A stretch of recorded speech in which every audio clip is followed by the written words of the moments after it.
everyone, aku Kurnia Ramadhani dengan NIM 124110310303090. Nah, sekarang mungkin muncul pertanyaan, kenapa sih aku milih konstruktivisme?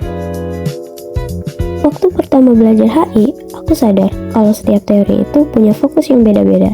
Ada yang peduli banget sama kekuatan material, ada yang sibuk ngomongin kepentingan negara, ada juga yang fokus pada institusi.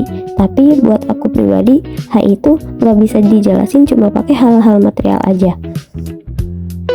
Dunia sekarang penuh interaksi sosial, persepsi, identitas, dan nilai yang terus berubah. Banyak keputusan negara yang sebenarnya berangkat dari hal-hal non-material. Nah, konstruktivisme ini menawarkan cara pandang yang bisa nangkep bagian-bagian itu.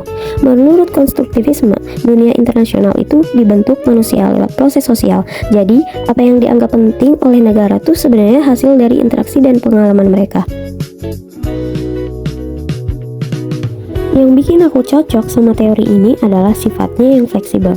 Dia nggak terlalu kaku dan nggak maksa pilih antara aktor atau struktur.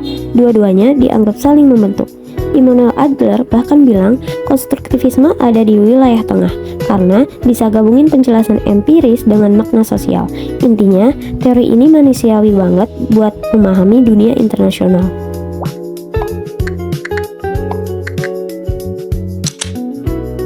Yang pertama, fokus pada norma dan identitas.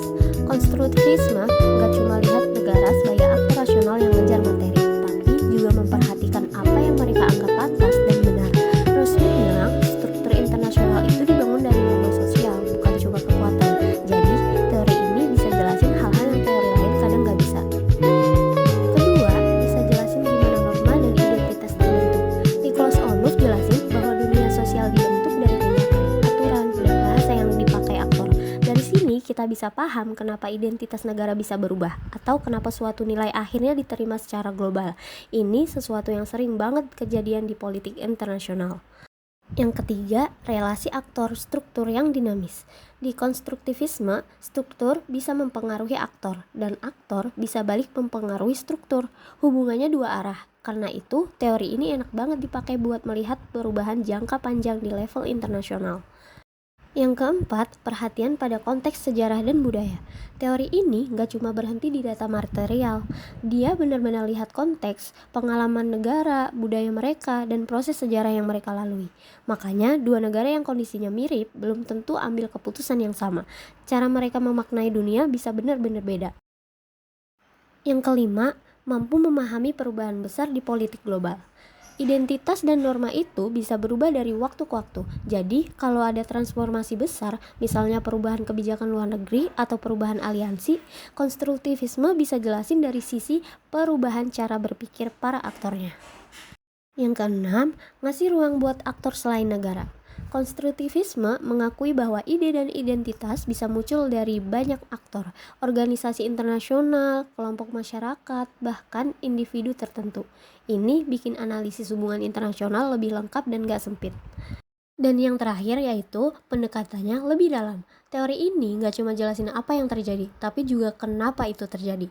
Dia gak ngajak kita lihat makna sosial di balik tindakan negara, jadi penjelasannya lebih kaya dan gak kering. Dan ya, sebagai penutup dari seluruh pembahasan tadi bisa dilihat bahwa konstruktivisme menawarkan cara pandang yang lebih lengkap dalam memahami hubungan internasional. Pendekatan ini mengingatkan kita bahwa tindakan negara tidak hanya ditentukan oleh kekuatan atau kepentingan material, tetapi juga oleh identitas, norma, dan makna sosial yang berkembang dari waktu ke waktu. Melalui konstruktivisme, kita bisa membaca politik global dengan cara yang lebih manusiawi dan lebih sensitif terhadap dinamika sosial yang membentuk perilaku aktor internasional.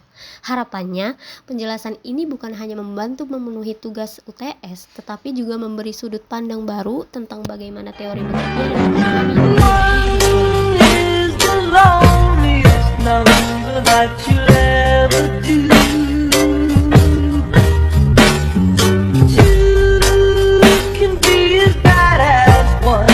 It's the loneliest number since the